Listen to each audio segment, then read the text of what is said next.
अपनी फरियाद लेकर के आई हूँ कि रोज़ प्रतिदिन में मुझे मानसिक रूप से टार्चर किया जा रहा है। मेरे परिवार के खिलाफ में षड्यंत्र रचा जा रहा है, मेरे खिलाफ में षड्यंत्र रचा जा रहा है।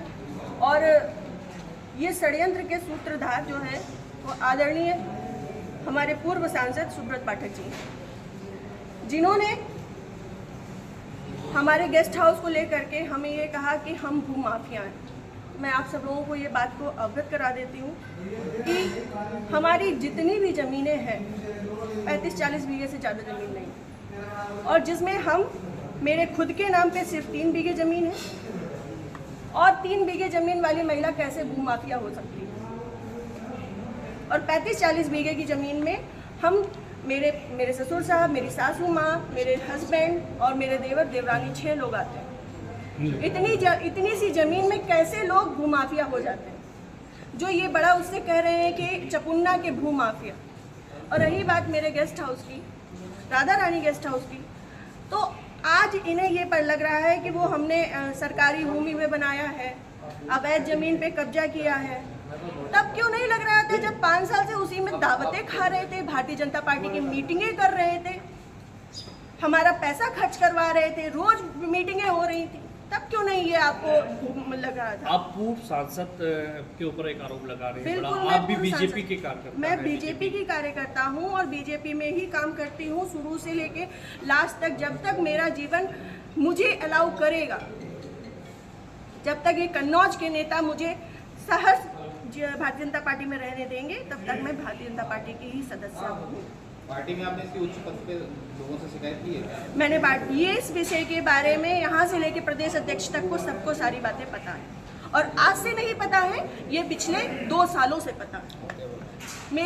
मेरे पिताजी, मेरे ससुर साहब, मेरे हस्बैंड, मेरे हम सब लोगों के लिए हत्या तक का मतलब षड्यंत्र रचा जा चुका है, और विगत के चुनाव के निर्णय के बाद ही रचा गया।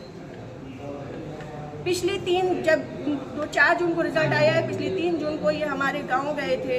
हमारे गांव जाकर के इन्होंने, हमारे राइवल्स हैं जो, उनके घर जाकर के इन्होंने 2 घंटे की बैठक रखी जिसमें षड्यंत्र रचा गया। और उसके बाद ही उसी दिन इनके एक प्रमुख कार्यकर्ता कहिए, चमचे कहिए, कुछ भी कहिए, वो जीतू त्रिपाठी, उन्होंने मेरे ससुर साहब को फ़ोन किया, जिसकी मैं रिकॉर्डिंग आप सबको भेजूंगी और चाहूँगी कि मीडिया में आप चलाएं। उन्होंने मेरे ससुर साहब को धमकी दी कि अगर चपुन्ना चुनाव नहीं जीता तो आपको 4 तारीख के बाद देख लिया जाएगा। उसके बाद से ये सारा षड्यंत्र रचा गया। क्या चुनाव हरवाने में आपका भी श्रेय जाता है? मैं भारतीय जनता पार्टी, जिस तरीके से वो आरोप लगा रहे हैं, क्या वो कुछ भी कहे, वो तो ये भी कह रहे हैं कि भाई नया त्रिपाठी ने 20 लाख रुपए ले लिए थे सपा से, वो तो उनका मुंह है, कुछ भी कह सकते हैं। पर मैं भारतीय जनता पार्टी की कार्यकर्ता हूं, और सभी लोग सोशल मीडिया जानते हैं, चलाते हैं, सभी लोग मेरी आईडी में देख सकते हैं कि मैंने किस तरीके से काम किया है। मैं सुब्रत पाठक के लिए काम नहीं करती, मैं भारतीय जनता पार्टी के लिए काम करती हूँ। आपने प्रशासन और पुलिस से शिकायत की इस बारे में? जी, मैंने पिछली 25 तारीख को प्रशासन पुलिस से शिकायत की थी, जिसमें सीओजी की टीम गठित है, और अभी तक कोई भी पकड़ा नहीं गया।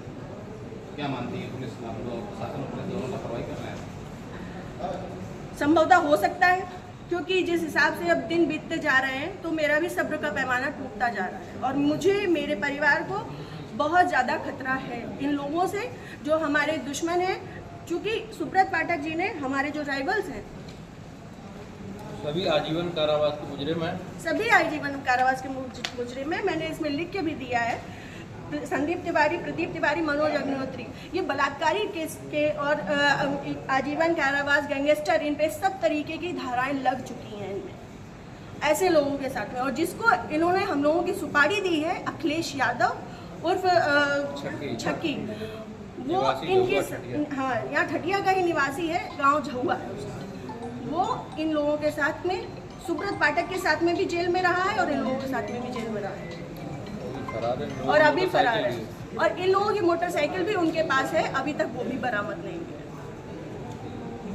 है। ये लोग सिर्फ मेरा मानसिक, शारीरिक और चारित्रिक शोषण करते आ रहे हैं 2 साल से। मैं 3 साल से मैं बहुत ज़्यादा परेशान हो चुकी हूँ। अब ये चीज़ें नहीं होंगी। आज आपके जिलाधिकारी से बातचीत की है, क्या उन्होंने आश्वासन दिया? उन्होंने मुझे पूर्ण आश्वासन दिया है कि इस पे निष्पक्ष जांच होगी, क्योंकि हमारे पास रिकॉर्ड्स भी हैं, हमारे पास सबूत भी हैं, और बहुत सारी चीज़ों के सबूत हैं। समय आने पे मैं वो सब आपके सामने रखूंगी। जिले में जो भी भ्रष्टाचार हो रहा है, जो जिला पंचायत में भ्रष्टाचार हो रहा है, जो ब्लॉक प्रमुख में भ्रष्टाचार हो रहा है, ब्लॉक में भ्रष्टाचार हो रहा है, वो सारी चीज़ें मैं आप सब लोगों के सामने रखूंगी। अगर आपकी सुनवाई आज नहीं होती तो आगे क्या कदम उठाएंगे आप? मैं आप लोगों का सहारा लूंगी और आप लोगों का सहयोग, मुझे पूर्ण विश्वास है कि मेरे साथ हमेशा रहेगा और मैं इस पे अपनी अंतिम सांस तक अब फ्रंट के पैमाने में आकर के लड़ूंगी।